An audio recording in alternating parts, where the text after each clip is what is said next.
You're welcome to the programme, and this evening we have positive tourism-related stories for you.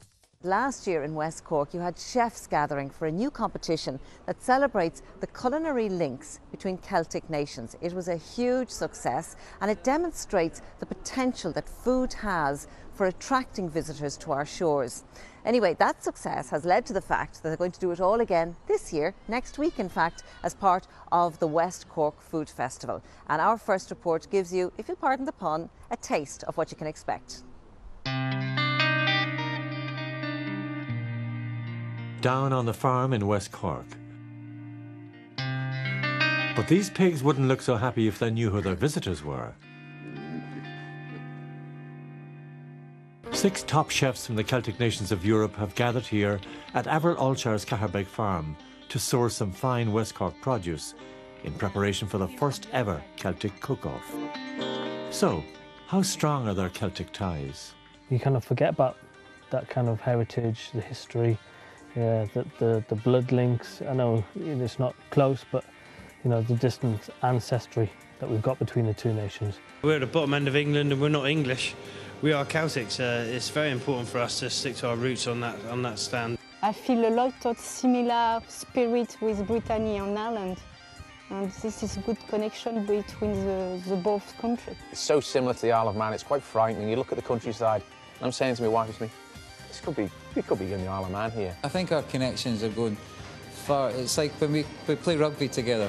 I mean, the best international, everybody in Scotland, the best internationals when Ireland come, because we all just get on. We are all one, we all think the same, we all feed off the same ocean, we all feed off the same land, for the want of another word, you know, and we're all focused on the one thing, best quality food.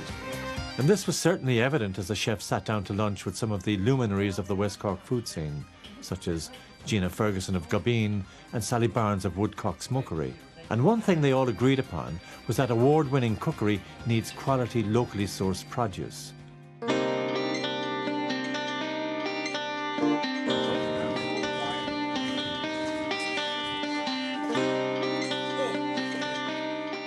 There's nothing more important than knowing the provenance where your food comes from.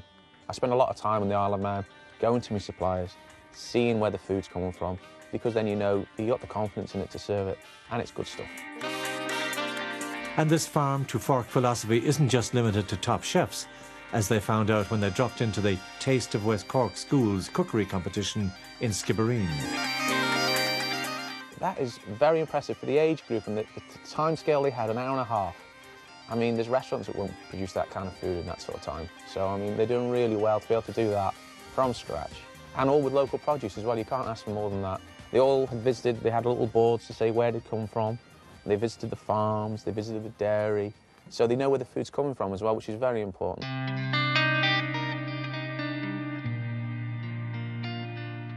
But now down to some serious cooking.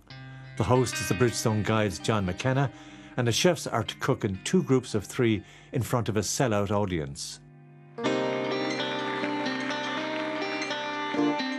The excitement is palpable, as there can be only one top Celtic chef. I get terribly nervous before I go on, but when I'm on there, it's the best thing ever, because you can really show people, and it's like a preacher going up. I think you're really showing them and telling them what you want them to hear. There is a big competitive edge within chefs. It's the breed.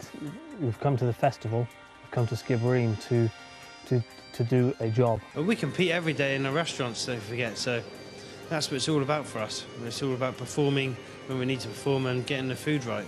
I prefer to make my best, and I don't want to win, I just want to take some pleasure and be proud to be from Brittany, you know. We just need to be confident ourselves. We need to believe in it ourselves. It's amazing if somebody came into us and sold us something from around the world. We'd believe them before we believe somebody from our own locality. That is gorgeous. I think our approach in Scotland, and like the approach to produce as well in the West Cork, is very similar. You know, fish to fork. People actually care about what's happening in the environment. So to come here, it was like coming home. The winner of the first Celtic cook-off is from Ondine in Edinburgh, is Roy Brett's roasted shellfish.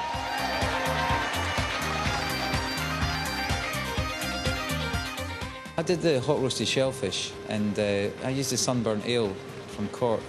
And when we got given our list, I wanted to use as much products from the west coast, the Cork. And then when I got to taste it tonight, I said, this is going to blow people away. To come here tonight and cook how we cook with, no nonsense, but the best produce of Ireland, and then to actually win it, it's just fantastic.